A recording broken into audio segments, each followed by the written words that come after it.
इस मुल्क को दुनिया में लोकतंत्र का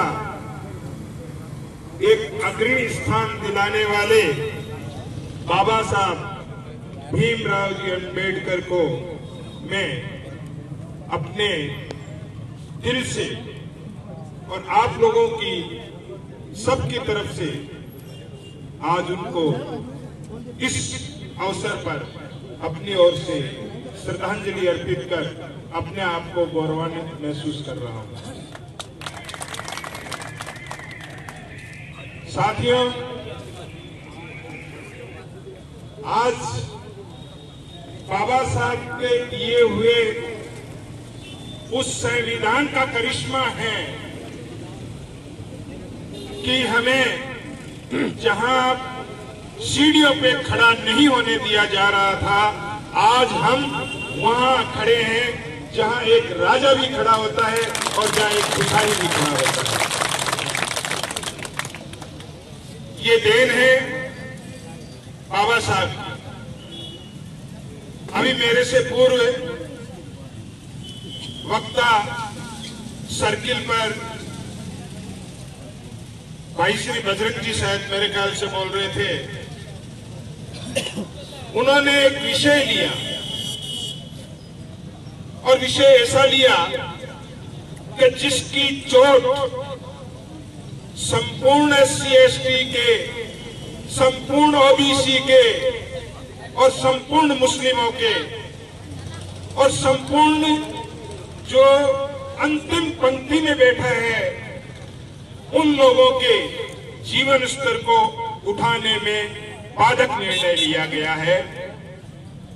लेकिन इसमें मैं आपसे उनकी बात में मैं अपनी बात जोड़ते हुए कहना चाहूंगा कि जो सुप्रीम कोर्ट ने निर्णय लिया है,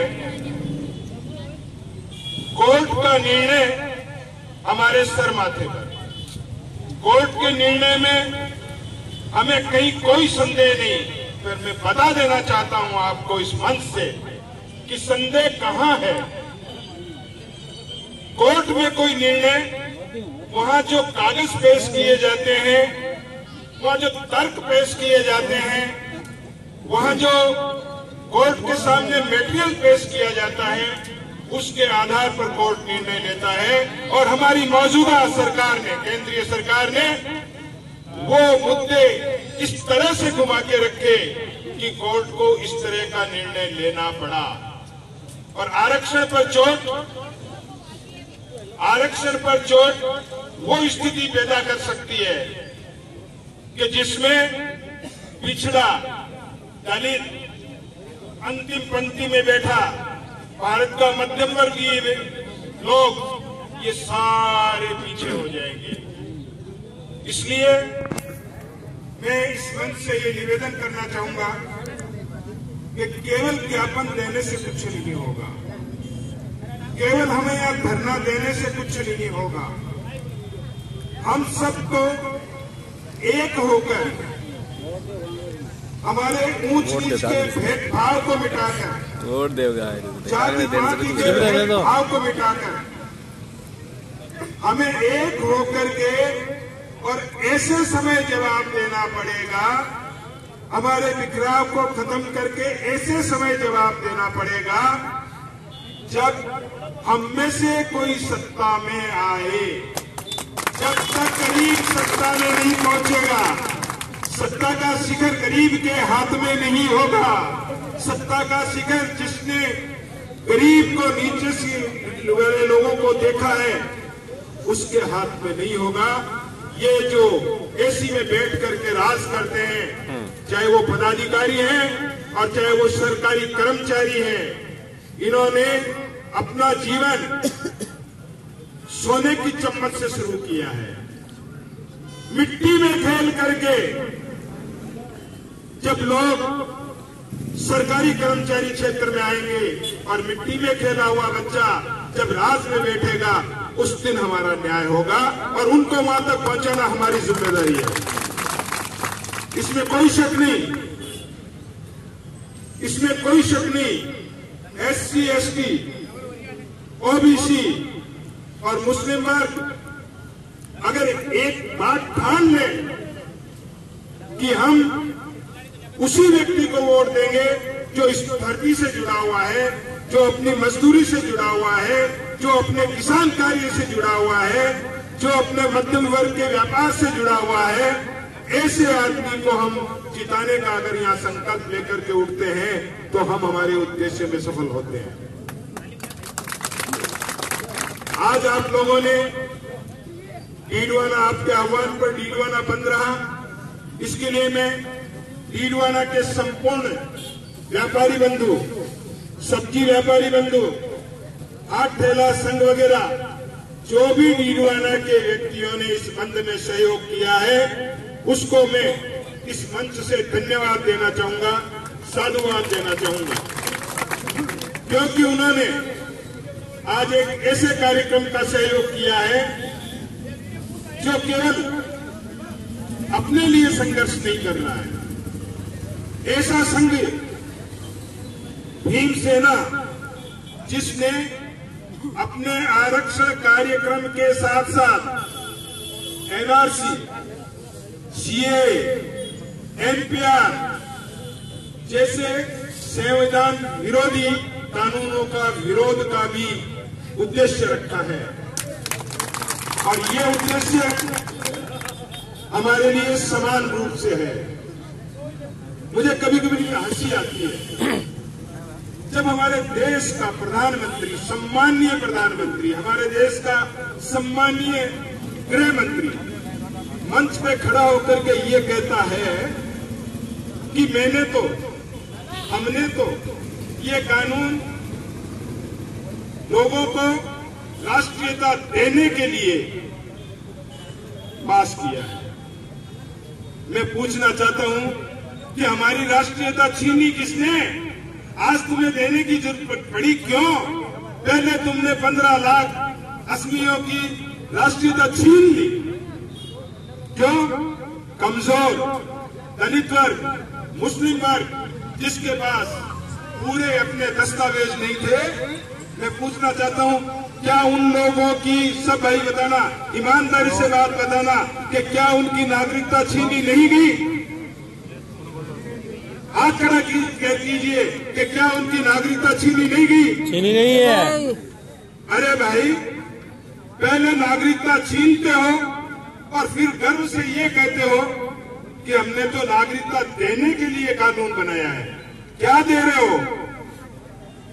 आज मैं एक बात कहूं, यहाँ हमारे पुलिस के साथी भी खड़े हैं, वो भी हमेशा किसी न किसी केस में इन्वेस्टिगेशन करते हैं।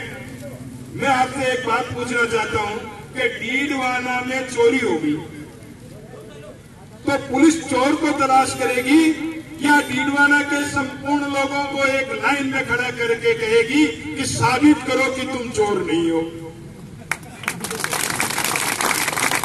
ये बात है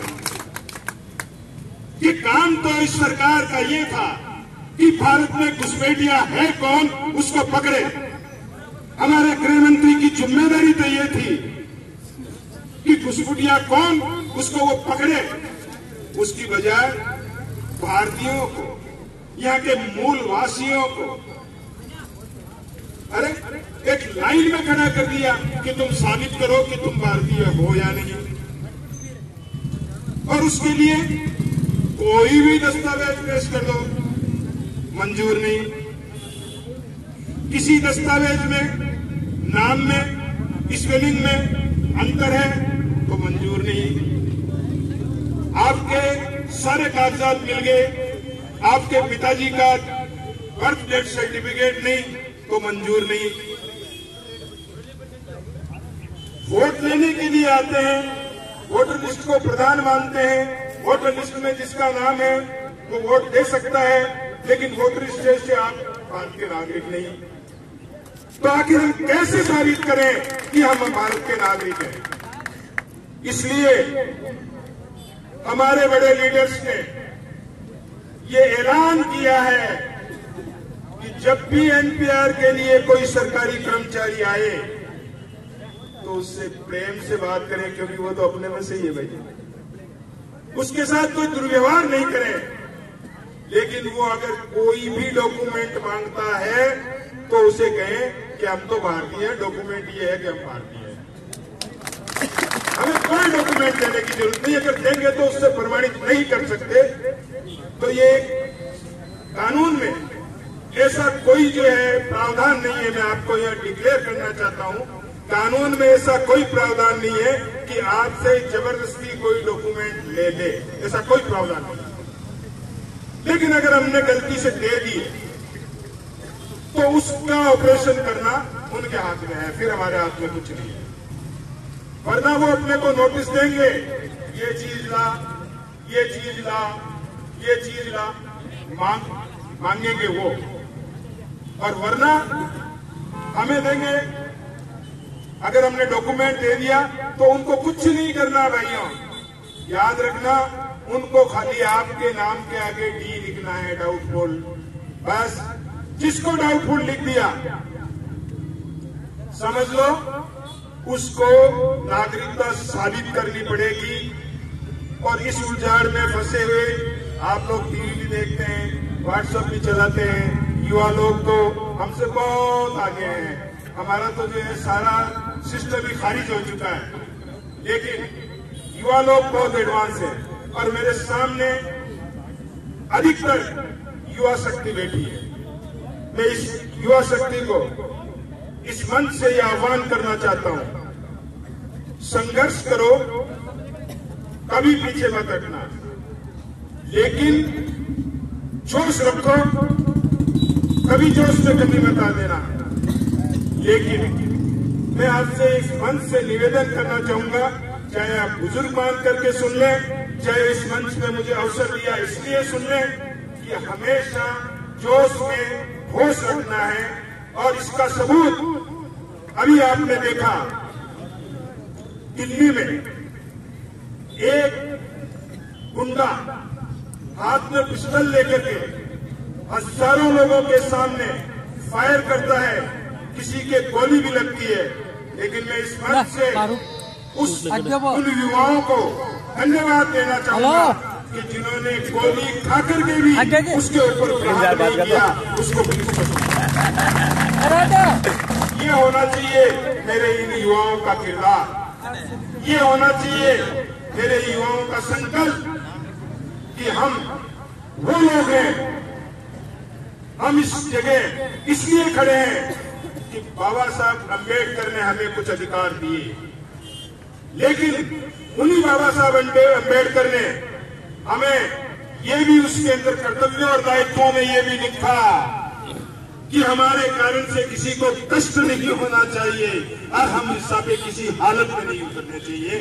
ये भी हमारा कर्तव्य और दायित्व बनता है।